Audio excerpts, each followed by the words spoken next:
All right, everybody, we're back. It's Taped on Live Pod.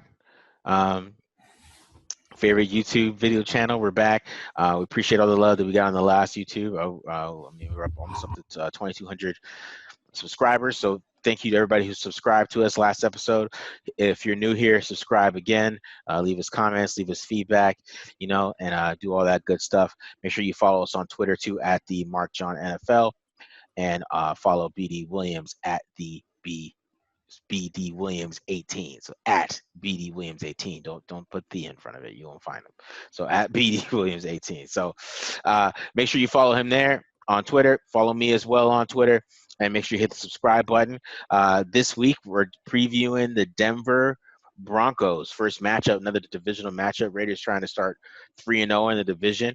I don't remember the last time that happened. It's probably like 2010, probably the last time that happened. So they're trying to, make their mark on the season. They're in a good spot right now after 8 games. So they want to start the second half of the season off on a good start. They got it. They're home.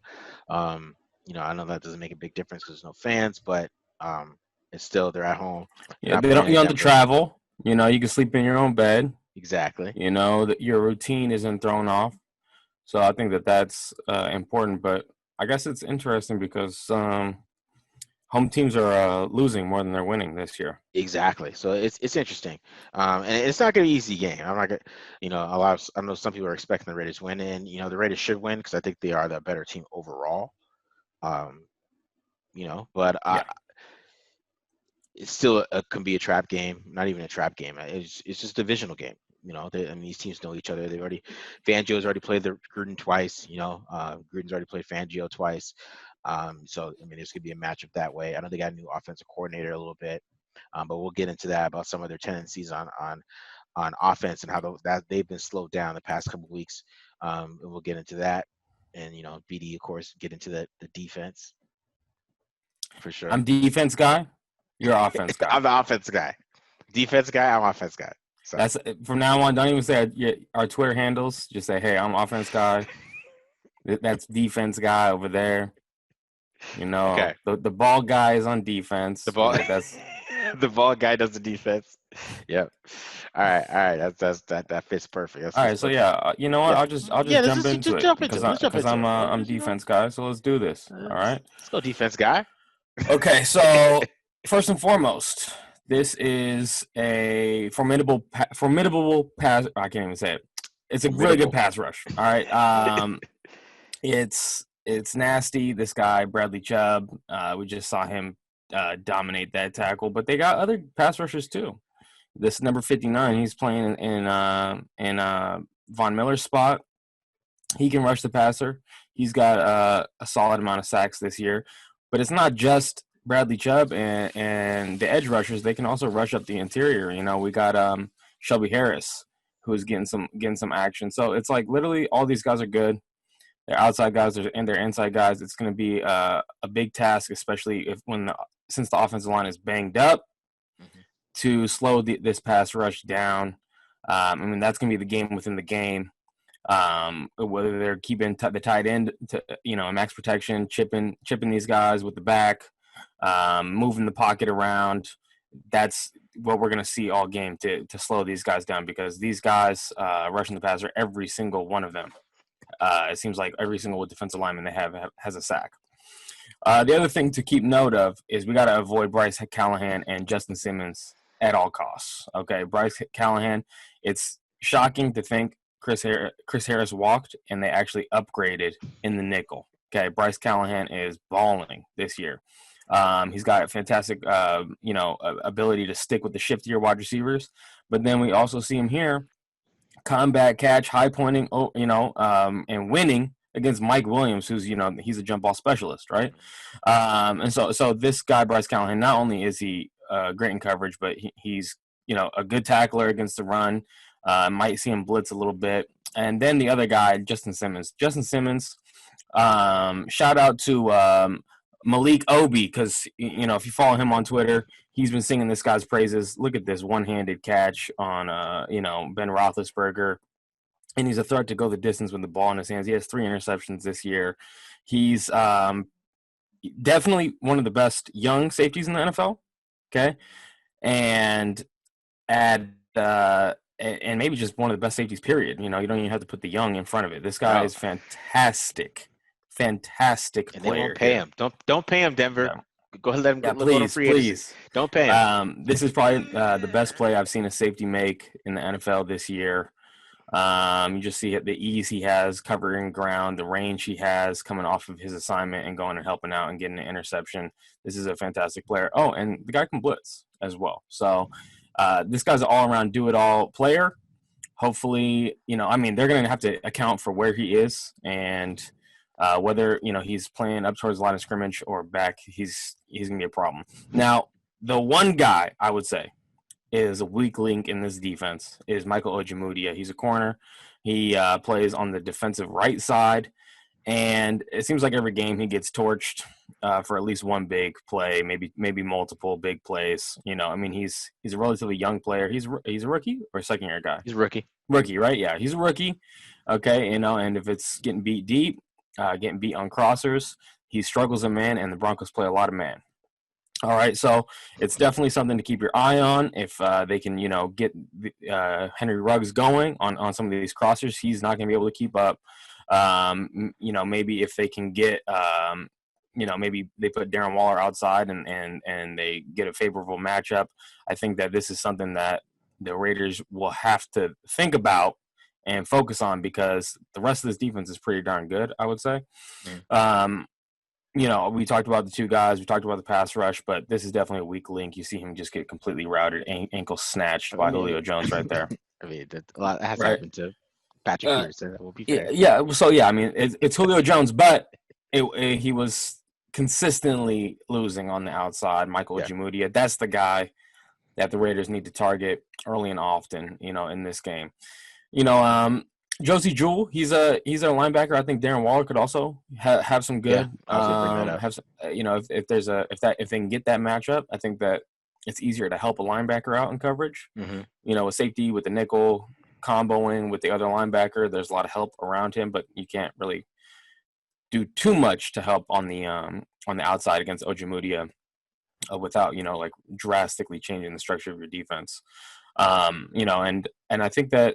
The other thing I'll note is, let's just go through the schedule. They played the Chiefs, they played the Jets, they played the Chargers. You know what I'm saying? I guess Pittsburgh would be the only team with a bona fide rushing attack, honestly, that they played. I don't think that they've played any good rushing attacks, to be honest with you.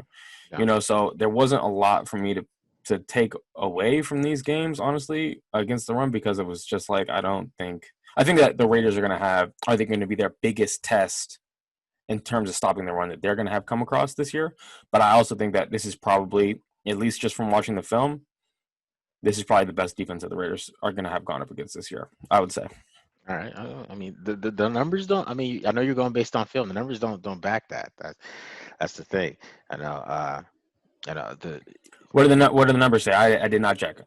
I know you did. But because I think they're ranked I know they're ranked in the 20s in certain things, but I think it's just the pass mostly that they're ranked pretty high. But the pass rush, they have a lot of sacks and stuff like that. So you're right. Tons of sacks. Yeah, they have tons of sacks. They get sacks all day. I'm shocked to see how many. They do have a really good defense. It's just more their defense is more. It's because the offense isn't very good. Right. They're always on the field. They're always on the field. They're always on the field. That's why these stats can be a little misleading. If you got an offense that's just hemorrhaging points, it's not going to be a good indicator of how, or giving you bad field position all the time. Turning the ball over. It's not going to be a good litmus test. Just like yardage totals and things like that. Yeah. Which is one reason why I don't really get into the box score scouting, to be honest with you. Yeah. But obviously it's good to have context. Usually I do look at it. I'm not going to lie, Marcus. I had a busy day today at work, so I slapped this breakdown together, and here we are. So I didn't have any stats to back up anything. I believe you on that, but I'm just saying the matchup for the Raiders, I think, especially if they're playing a lot of man, I think that it'll be a pretty good matchup in passing. It's just more of the line will hold up because we're so beat up. There's no Colton Miller. Gabe Jackson's sick. So hopefully he feels better in 2 days. Um, you know, they got Sam Young out there, and it's going to be rough if they don't have the full arsenal of linemen. And Yes. yeah, it's going to be a rough day. Yes. You're right about that. But I think since they've been played so much, I think there's going to be a little bit of a schemed. They're gonna have a game plan. I feel like the Raiders have been playing so good against the division this year because it's like they know these teams and they've been playing them so well that they've been able to make up for it for like somebody how good these teams are. Because I mean, the Chiefs, we talked about that game. We were like, oh my God, how are we going to beat this team? And then they went out there and beat them because they were prepared for the Chiefs. You know what I mean? So Yes. I think they might be Yeah, prepared for the these Broncos. divisional matchups, I completely agree. Yeah. You'll see these teams do things on both sides of the ball that they might not have put on tape, like, or they're saving it, for their divisional matchups. Mm-hmm. So I definitely agree with you on that. But I really think that, in order to stop that pass rush, you got to run the ball. You got to stay ahead of the sticks.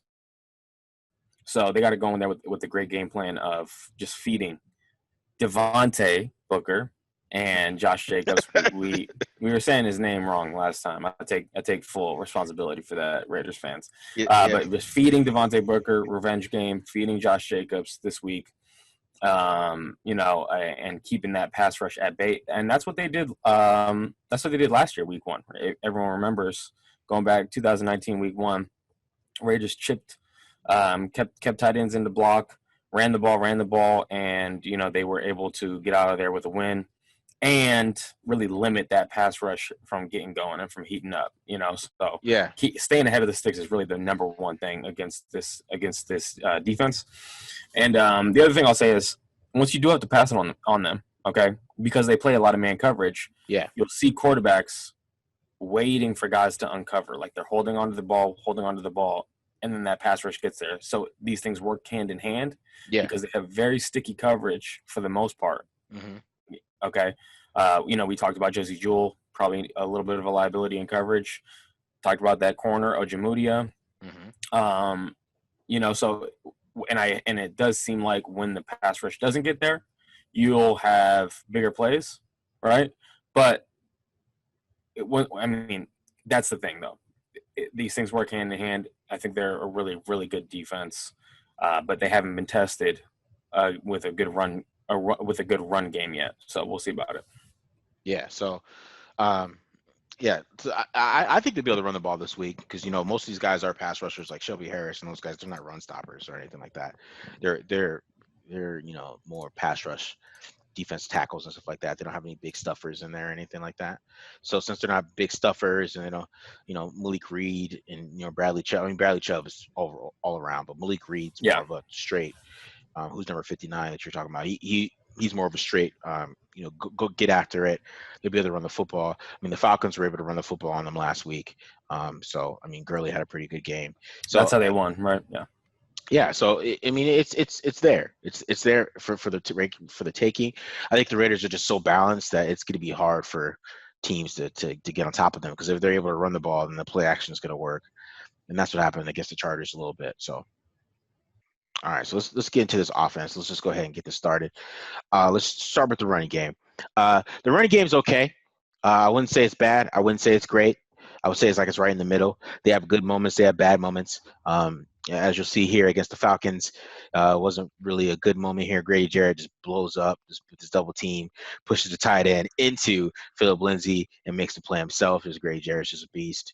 But their guards up the middle, they can't be exposed against good DTs and good penetrating DTs.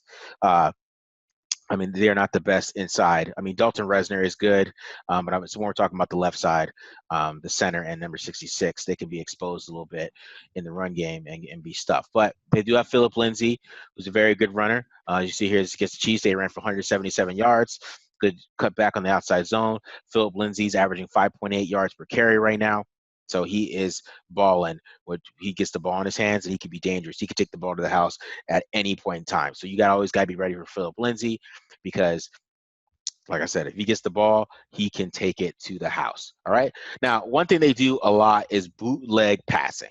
They do this like crazy. They do this at least 5 times a game. It's crazy how much they do, and it's basically the same play, which makes you think, what do they think of Drew Lock if they're running the same play over and over again? And it's Jerry Jeudy most of the time. You see Jerry Jeudy getting open right there on the bootleg. Bam, first down. See a backside with the bootleg here. Play action. It's always off play action. Bootleg. Jerry Jeudy in the over route. Boom. Good catch. First down. Right. So here we go again. Same play. Exact same play. Bootleg. Right there over the top. Jerry Jeudy. Great play. First down. And they love these bootlegs. They love them. All right. We'll see it again. Backside. Play action. Right over the top to Jeudy. And it's like I said, it's like a high low. If you go to Julie, goes to Fant, that type of thing. So that's usually right there. But you'll see how the Chargers play. Chargers play a little different. Chargers find the bootleg. Linebacker gets back, gets his depth, kind of cuts off the bootleg right there. He has to hold it, throw it away. Right. So that's something the Raiders should be seeing on tape. Maybe having the linebacker realize what's going on behind him so he can come back and cut that route off and make a play. You see it here backside. He finds the route because that's on tape. Like I said, it's all over the tape. I don't know what the Falcons are doing, but the Chargers are ready for it. All right. Now, another big one that they like to run here is slants. Okay. They love them some slants. All right. So we'll see here. They got some good slant specialists. You got Jerry Jeudy. Look at this. Ugh, that was nasty. But he put on 43 right there. Get great separation. First down. We'll see it one more time. It's just nasty. Look at this route right here. Just a jab step. Open up. Too easy for him. First down, right? And they love, like I said, they love these slant routes. Here's an inside slant they like to run. This is KJ Hamler, another good route, another good opening against press. First down. So man to man is gonna be a little tough for the Raiders, man, to hang out with some of these guys on these slants, right? It's gonna be an interesting matchup. They got some young, talented wide receivers that can get open. Okay, now let's see how the Falcons played the slant. They did a little robber, which then took away these slants because they run the same play over and over again, right? It's like I said, you're starting to know it's a little redundant, but they had the safety come down and play the slant that time, right? And that helped out with that one, which is something the Raiders kind of did last week. It's a little bit of a robber coverage, right? Now we see the blitz. Now this is how we get the Drew Lock big time, right? Because you blitz the hell out of Drew Lock. That's what you do. Drew Lock against the blitz is a rating under about 65. He's thrown 2 interceptions, and he holds the ball so long that he doesn't get rid of it quick enough to his hot routes or anything like that. And he's open for sacks all day, or he does something like this where he just feels it and he runs into the pressure and throws it away. So I mean, it's all over the tape to blitz him. It's you blitz Drew Lock. That's what you do over and over and over and over again because he does not handle it. He doesn't pick it up. He doesn't slide protections. He doesn't do anything like that. It's free reign once you blitz him. He doesn't adjust. He doesn't have that full grasp of protections and how to set them like you would see, like we see Derek Carr do every week or anything like that. The blitz affects him, and it affects him in a serious way, and it forces him to make tough decisions, and it forces him to take sacks because, like I said, he holds the ball a little bit too long. So that's something the Raiders have to see on tape. They got to blitz this guy. Like I don't think. All the tape I watched, there wasn't a team that didn't blitz him heavily. The Patriots did it. Chargers don't blitz. I mean, we talk, and they blitz him a lot too.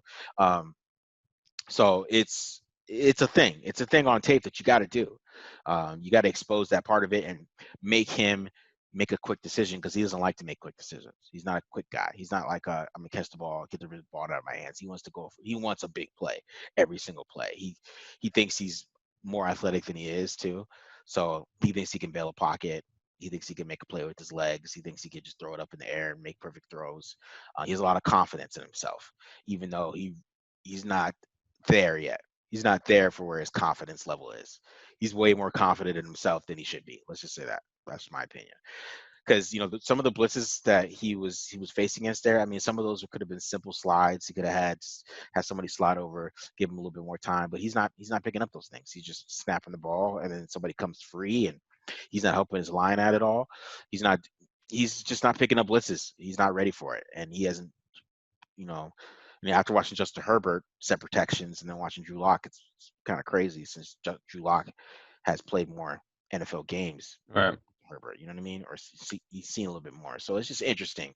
But I'd also be interested to figure out or to see, and we'll see on Sunday, how much of that also is on a young receiving core, because when you identify a blitz as a receiver, you have to either get into your side adjustment or know that now you're activated on a hot route, whatever it is.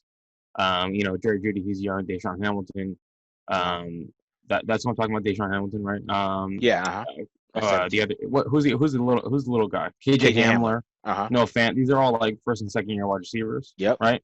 Mm-hmm. So that no offense, tight end, but those guys, I'm sure sometimes it could be on them. I mean, I'm not going to be claiming to be an expert on it, but you have a young quarterback, you have young pass catchers. So yeah, blitzing is definitely something that you got to do. Unfortunately, I mean, overall this year the Raiders have not been good. They've been like way worse against the pass when they're blitzing, right? Mm-hmm. But they have shown, I think, some strides going even from the Buccaneers game going forward. They've done a better job blitzing. So, it'll be interesting to see if those improvements continue. And then the other thing that I'll note is that robber coverage that you were talking about. Mm-hmm. To take away slants, they use John Abram, they use Eric Harris like that a little bit. Yeah. But when you play robber coverage and you're playing cover, so it's cover one, you have a safety in the middle of the field, and then you have a safety playing the low hole, right? Yeah. Mm-hmm. You need a linebacker to cover a tight end. Play man-to-man on a tight end. It's not the safety anymore playing man-to-man on a tight end. It's a linebacker, and Corey Littleton's out on the COVID list, reserve list, right? Yeah, and the Falcons got Deion Jones. So we're gonna see if Nicholas Morrow is up to the task. So far he's been playing in the middle, Nick Kwiatkowski's spot, and those guys, both Nick Kwiatkowski and Nicholas Morrow, they have good stats against like in coverage, but their average depth of target is much lower than what is happening when Corey Littleton is in coverage. Yeah. Right? Because Corey Littleton he's essentially playing like the same responsibilities as a nickel corner out there. So, his average depth of target is much higher than, Nick Kwiatkowski in the middle. So we'll see if Nicholas Morrow's up to it. I would be surprised if they didn't scale back some of the volume in their defense to account for that. And one of those adjustments that Corey Littleton allows them to make is playing that cover one robber. They've played more and more and more of it as the year has gone on. Yeah. Right. But they barely played it last year when Nicholas Morrow was, he played almost the entire year after Vontaze Burfict went out. Yeah. Right. So they barely played it. They only, it was the Colts game. They used it a couple times and it was effective. And then it was just like here and there, maybe like 1 or 2 plays a game max that they ran this, but now they're playing it like a lot. So it'll be interesting to see if they think Nicholas Morrow is up to the challenge of covering a tight end. So we'll see. Okay. Yeah, because it's a good point. Because like I was saying, while you were saying that, the Falcons got Deion Jones, so they can do those coverages against the Broncos. But the Broncos they love those slants, man. That's what I'm saying. But this offense is very repetitive. I feel like it's not very creative. It's just like it's not offense that would keep you asleep at night. Keep you awake at night. You might sleep on it. It's just not. It was a boring watch for me. I'm not gonna lie. I feel like that. Yeah. I'm getting a little too. Being too low on them, I feel like that's what I'm doing, but it just was like when I was trying to put together the breakdown, I'm like, what am I like looking like? What do they even do well that I want to explain? Yeah, this is what I'm saying. They don't run the ball the best. They don't pass that well. They don't score points. So, right. The Raiders. They have scored points on bad teams, but even like the Falcons game, they were down like 34-3. Like they were down a whole bunch of points, and they did some garbage time stuff, and they almost came back, but. Nothing like that. The Chargers game, they did a late comeback on that, but they're still down a lot, So, the Raiders have to take the opportunities. Locke's going to throw the ball. He's going to throw the ball up for grabs. Sometimes they got to pick the ball off. They got to take those opportunities, But this offense should be easy to game plan for because I'm telling you, man, those routes that I showed you, that's what they run. They run those over and over and over. They might put a tight end. They might put Albert O, who's 85. They might put him in the slot. You might run a corner route or something, maybe they just switch it up. But it's go route, slant, bootleg. Go route, slant, bootleg. Go route, slant, bootleg. Maybe a quick out. Maybe it's nothing crazy. It's nothing that you like.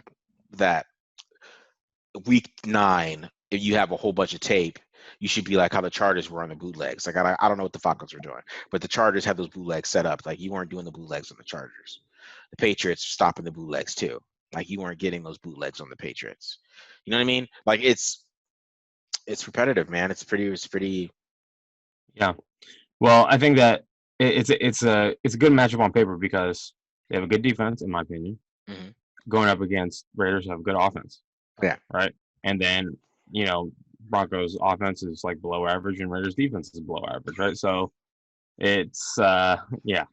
So it's a good matchup. I guess we'll see how much improvements the Raiders defense has made going up against offense like this. Because if they still allow 25 or more points against this offense, then it's like they really haven't improved.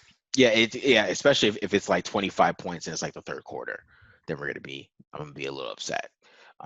Because like I said, this is like a seriously like a pretty easy game plan, the offense to game plan against, because there's nothing like crazy creative. Like I didn't see anything like, oh my God, that's a great play call. You know what I mean? I was like, oh, slant flat, oh, quick slant. Yeah, it's nothing. That's what I'm saying. It wasn't very exciting. So, which I feel bad for Drew Lock a little bit, because maybe might be what's holding him back. Is that how? I mean, the offense is just not. It's just not creative enough, and for his skill set, because I think he has a pretty decent skill set. He just, maybe sometimes the offense coordinator can bring that out of a quarterback, and I don't think he's doing that right now. I think the offensive coordinator is holding back Drew Lock a little bit. Yeah. I mean, he has his bad tendencies, like when I showed that he faded into the pressure, and which he could have just. I mean, his offense line picked up the blitz pretty well, but he still faded into the pressure, So it's how would you rate Drew Lock's arm talent on a scale from 1 to 10? 10 being like Aaron Rodgers, 9.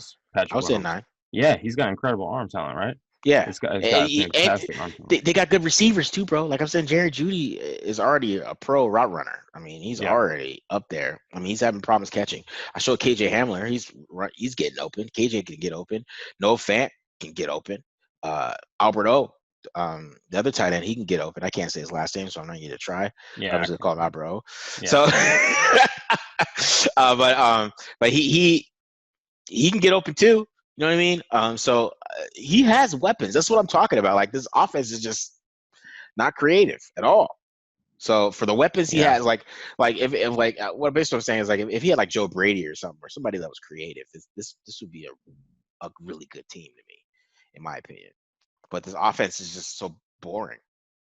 It's interesting. The other thing I'll also know too is like I follow this guy, Sideline Hustle. Yeah. And he does like the top 10 routes each week. And KJ Hamler and Jerry Jeudy both landed on the top 10 list last week against the Falcons. Yeah. Right. Mm-hmm. So yeah, I saw it. That got me a little worried. You talking to me about how vanilla this offense is, that makes me feel a little better, obviously. Yeah. So, but yeah, I mean, I agree. You got some fantastic route runners over here. Yeah, they do, man. The other thing though, specifically about Jerry Jeudy, okay, there was a couple reps during this offseason when I was watching his college film, and he plays at Alabama, so you can basically watch just on YouTube. You can like watch every target that he's ever had. You can find them all, right? So he's definitely one of the guys that I studied a lot of, and yeah, the route running is like probably the best to ever come out of college, even better than Amari Cooper. Mm-hmm. But the one thing that I saw, and I think that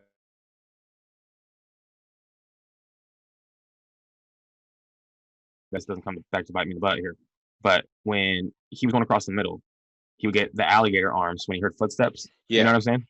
Like it happened a few times against LSU. Where you could tell he was letting the idea of this hit coming interfere with his concentration. Yeah. Okay. Not saying anything bad about this young man, but I'm just saying that was something that I noticed. Whereas Henry Ruggs was like the opposite, right? Like not a lot of route running technique. Yeah. Okay. But like he's a tough dude. Like he would make those catches and take those big hits, and we've seen him just in limited reps though this year take big hits. Right, he's not afraid. So that's something that I think if John Abrams starts going, Nicholas Morrow can hold up in coverage against the tight end. They start playing him across the middle, and Jerry Jeudy takes a couple booms. I think that could sway the outcome of this game on defense for sure. I agree with that, bro. Like, but it's just crazy. Like, cause even like he did that, like the hand up, he did the fake Randy Moss thing. Oh, right. He got that guy bad. He got him. It was awful. But and that's the thing. You got incredible route runner like that. You can't cover that guy. You have to hit him out of the game. Okay, like that's what it is. I mean, it sounds barbaric, but look, this is football. Okay, same thing with Gronkowski. Rob Gronkowski is like, you can't cover this guy. Yeah. You can't cover this guy. And the Seahawks, they were like, okay, we're not going to cover him. We're going to let him run across the middle, and as soon as he catches it, Earl Thomas is going to lacerate his spleen. Okay, like that's how we're going to get this guy out of the game. All right, here. So. I mean, like when you got a great route runner like that, the game of football is a physical one. You got to hit this guy out of the game. So hopefully, I'm not saying I want him to get hurt. I'm just saying hopefully he takes a couple shots and it makes him think twice about things. A little alligator arms. Get a little grabby. Yeah, exactly. Right. Little alligator arms. I agree with that. Yeah, but yeah, the offense. I'm telling you, it's. I mean, the Raiders' defense should have a good performance against this offense. That's all I'm going to say. They shouldn't get as long as they are prepared and they don't take them for granted. And if they come prepared to stop this vanilla stuff, they should be fine. In my opinion. All right, you're putting a lot of faith in the defense, man. I'm just saying. It's just so vanilla, bro. It's just so vanilla. Like, come on. Like, it's just like that's why everybody's stopping it. Like, because it's not creative. So. Yeah. All right. Like they've been running those bootlegs for 9 weeks. You can't run the same bootleg play for 9 weeks and then run it like 5 times a game. You can't do that. It's the NFL. You know what I mean? So it's crazy. All right, brother. Any other words they want to share with Raider Nation out there? Nah, man. Hopefully the line is gonna be. Hopefully Gabe Jackson plays. I know Colton Williams is not going to play, but hopefully Gabe Jackson plays. That's all we're hoping for here. And then hopefully, the offense leads the way and they have a good game because, they don't want to play around with this team at all. I don't think. You just got to go out there and show that they're the better team and show that they are a playoff team and they're not the mediocre team that a lot of people just say they still are. So, yeah, this is definitely one step in that direction as far as proving, that they belong, and that 5-3 isn't a fluke, by putting away a team that just hasn't been very successful so far this year. Yeah, I'm with you on that. Yeah, let's beat teams with losing records. That's basically how we should going forward. Exactly. And then we got the Chiefs next week, and then we'll see how that's gonna go. So it's gonna be a big Sunday night matchup. You know what I mean? I think it's on Sunday night, right? I was about to say I didn't know it was on Sunday night. I think it is. Yeah, I think it is. We'll see. Yeah. Okay. All right, man. So that's our preview. We got. So make sure you hit subscribe. Hopefully you enjoyed it. Subscribe. Follow me and BD Williams on Twitter at BD Williams 18 at the Mark John NFL. Make sure you guys follow those. You know what I'm saying? We appreciate all you guys listening, checking us out. We're just getting ready for this game. If you wake up Sunday morning, you got plenty of time to watch the games, not till 1 o'clock or 4 o'clock Eastern time. So you got plenty of time to watch it in the morning. You got all Saturday, all Sunday. So this could be great for you. All right. So make sure you hit the subscribe button. Check us out. Like I said, follow us on Twitter at the Mark John NFL, at BD Williams 18. Any last words, BD? That's it, guys. Go Raiders. All right. See you later.